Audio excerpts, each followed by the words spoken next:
Hi, my name is Vince Wilcox, and I'm the director of the music business program here at Trevecca. Sometimes there are lessons you learn when you look back on your life that you wish you could go back in time and tell your younger self. And while I can't do that, in many ways, you are the younger me. You're young, ambitious, idealistic, on your own for the first time, anxious, perhaps even a little overwhelmed. Lest the lessons I've learned be wasted, I'd be honored to share them with you. So here are 6 lessons from 4 decades. My wife and I moved to Trevecca in 1979 so that she could finish up her undergraduate degree in the physician's assistant program here. We had met at the University of Virginia a few years earlier and married in August of 1978. To be honest with you, Nashville was never on our radar. Though I was raised in church, in high school, the Lord made himself really real to me. So I thought that following Jesus meant going to seminary and then becoming a professional minister. So throughout college, I served as a youth director at several churches and ended up majoring in religious studies at a very secular university, I might add, in preparation for seminary. The week after we got married, we packed up the car and headed to Louisville, Kentucky, and moved into a 700 square foot apartment on the seminary campus. Though I had researched the school and knew several reputable graduates, I was shocked how the faculty had strayed from an Orthodox Christian worldview. For example, my Old Testament professor told us that we were deluded if we thought that Moses had anything to do with the first 5 books of the Bible. My New Testament professor didn't believe in the virgin birth of Christ, his miracles, his substitutionary death and resurrection, or his second coming. Needless to say, I was discouraged.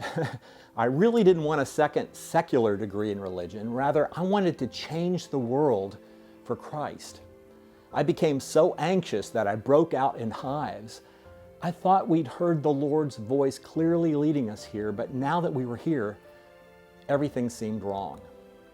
One weekend that fall, Sharon and I decided to drive down to Nashville to visit her cousins here at Trevecca and to kind of clear our heads.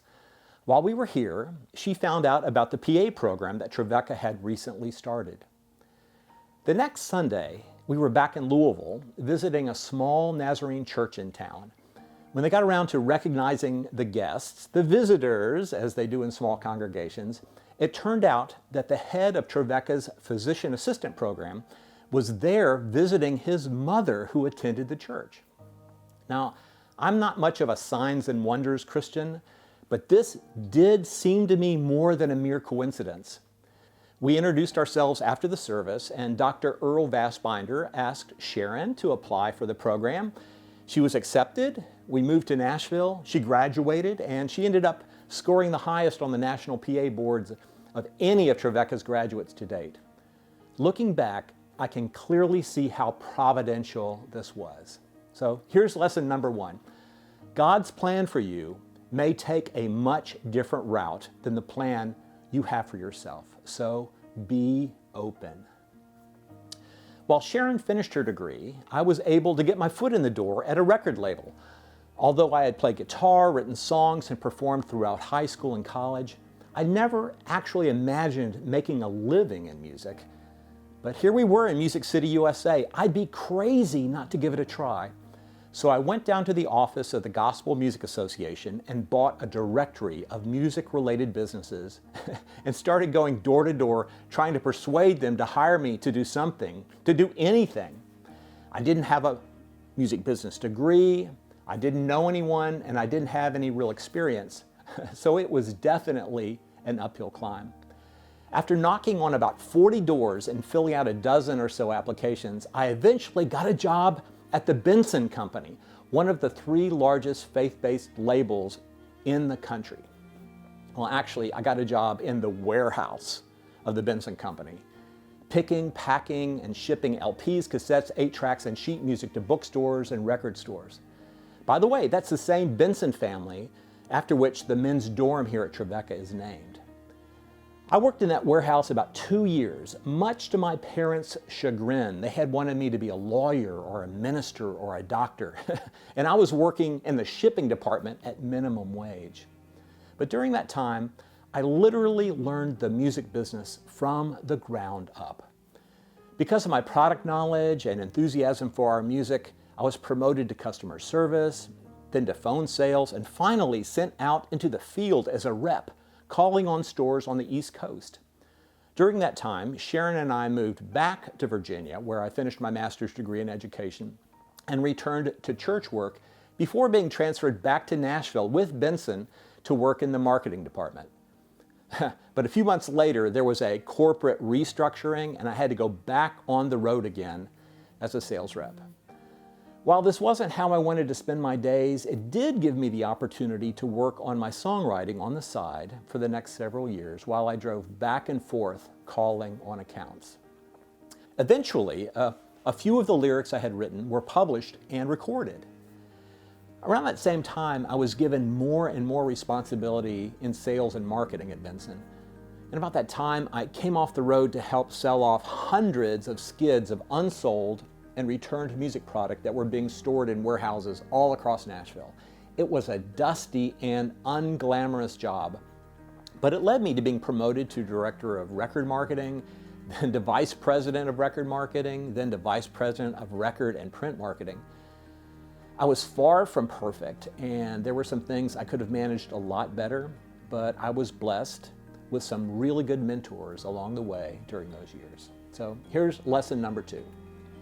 If you will be faithful in managing less important things, the Lord and others will entrust you with more important and more satisfying responsibilities. So be conscientious. And while you might think that being promoted to VP of Marketing for one of the most prestigious record companies out there would be the end of the story, it wasn't. I had learned how the music business worked, and I wanted to find out if I could make a living writing, recording, and performing my own music. I was 33 and was fearing that I might regret it if I didn't take the plunge. So I shocked my boss and coworkers when I announced my resignation to pursue a season of artistry and ministry. Though my wife and I had given this a lot of thought and prayer, it was still difficult to leave the security of a good salary and a retirement plan to pursue what some people thought was a foolish midlife crisis. So here's lesson number 3. Sometimes you'll have to leave the security of something good to pursue something even better. So be brave. Well, I didn't just up and quit, and I certainly didn't burn my bridges. I offered to stay as long as they needed me in order to help with a smooth transition. As my last day approached, they called me into an office and asked if I might consider working for them as an independent contractor to help them repackage some of their existing master recordings into thematic compilations and historical retrospectives. The money I would make from this helped support me as I started to write, record, and book dates. Slowly but surely, I began co-writing songs I thought were worthy of recording. I began booking dates and putting together promotional materials. I took voice lessons and got in shape. I applied what I'd learned over the past decade to developing my own musical career. Eventually, I was able to leverage my independent contract work with Benson into a solo record deal. In 1993, I recorded and then released my first and last album with Benson.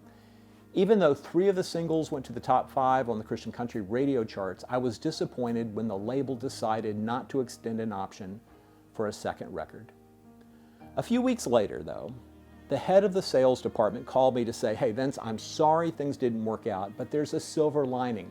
We're willing to sell you your discontinued cassettes for a dime a piece and your CDs at $0.25 a piece."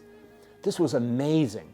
Rather than paying the regular $5 per unit artist price, I bought 4,000 pieces of product, 2 skids worth, for pennies on the dollar, and I lived off the sales for the next few years. The Lord turned what I thought was a failure into the means of providing for me and my family, and that leads to lesson number 4. God's definition of success will be different than yours, and He can take what looks like defeat and turn it into a victory for you. So be humble. 2 years later, I ended up making another record with my duo partner, Don Pardo. This time, the album had 3 #1 Christian country singles. We were able to book an average of 100 dates a year over the next 5 years, and were named New Artist of the Year in 1997 at the Christian Country Music Association Awards Show at the Ryman Auditorium, where we got to perform. And while you might think that making records, touring the country, and winning awards would be the end of the story, it wasn't, but it was the end of that chapter. My daughters were approaching their teen years, and my wife asked if I would come off the road to be home more. A few months later, I was hired by a former Benson employee, a guy named Jim Van Hook, who had started a very successful boutique label and sold it to Zomba Music. Zomba was the home of Britney Spears, NSYNC, the Backstreet Boys, and others. Not long after Jim hired me, his company bought Benson, and I was named Vice President of Sales for the merged company, which would be called Provident Music Group. Again, it wasn't really the job I wanted, but it was what they needed me to do, so I was happy to do it. I did this for 3 years until I got that sense that I should and could be doing something more in line with my internal compass. I wanted to be involved with the more creative and transformative aspects of the music business. So again, I resigned amicably and ended up working as an independent consultant for labels and artists. Not long afterwards, one of the guys who used to work for me at Benson contacted me about working with one of the groups he was now managing. Our friendship was rekindled, and we ended up merging our businesses together and being partners in an artist and tour management company for the next 6 years. In addition to managing New Song, the band, and worship leader Todd Agnew, we also helped co-produce the Winter Jam Tour Spectacular, the largest faith-based annual tour in the world for the past decade. So here's lesson number 5. The people you meet along the way will invariably show up in your future. So treat them with respect, because you never know if one day you'll be working for them or they'll be working for you. So be kind. That chapter lasted 6 years until my business partner decided to move on to something else. I kept the company going another year, but decided to wind it down because it really wasn't as much fun running it all by myself. But over the years, we had spent a lot of money on entertainment attorneys, and I had always thought that would be an interesting career. So I decided to go to law school at night in my 50s to become an attorney. For the next 4 years, I continued to do artist management and consulting on a limited basis while in law school. After I graduated and passed the bar, another former client of mine from 10 years earlier recruited me to become general manager of his online music service. The job description for that role matched my resume almost point by point. And I've been working with them for the past 7 years, even though I've recently transitioned from being general manager to contributing editor as my responsibilities at Trevecca have increased. And speaking of Trevecca, 5 years ago, Dr. Dean Deal, who I met back in 1997 when I started working at Provident Music Group, Dean recruited me to teach part-time in Trevecca's music business program. Now I'm full-time director of the program. I've seen my life come full circle. We came to Nashville 40 years ago for Sharon to attend Trevecca. Now, these many years later, I have the privilege of equipping and inspiring the next generation of artists and music business professionals. So here's lesson number 6. The older you get, the more you'll see how the Lord uses every experience, every success, and every failure to prepare you for the next set of opportunities. Early on, the back of the tapestry will look messy with lots of loose ends. But as the years go by, you'll turn the tapestry over and see the hand of the weaver turning that tapestry into something more profound and beautiful than you could have ever accomplished on your own. So be expectant. Psalm 37, 4 and 5 says, "Trust in the Lord, and He will give you the desires of your heart. Commit your way to Him, and He will do it." When I was young, I thought trusting God was the means to my ends. But now that I'm in my 60s, I'm learning that trusting God is the means to His purposes in my life. His plan may not be a specific place and time, a specific job description, or even a certain person to marry. Rather, following Jesus means that His mercy and grace permeates every relationship, every role, and every second of every hour of every day in our lives. We're not following a plan, we're following Him.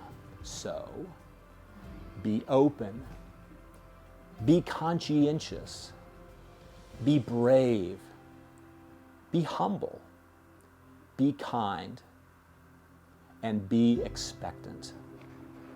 Thank you for listening to my story.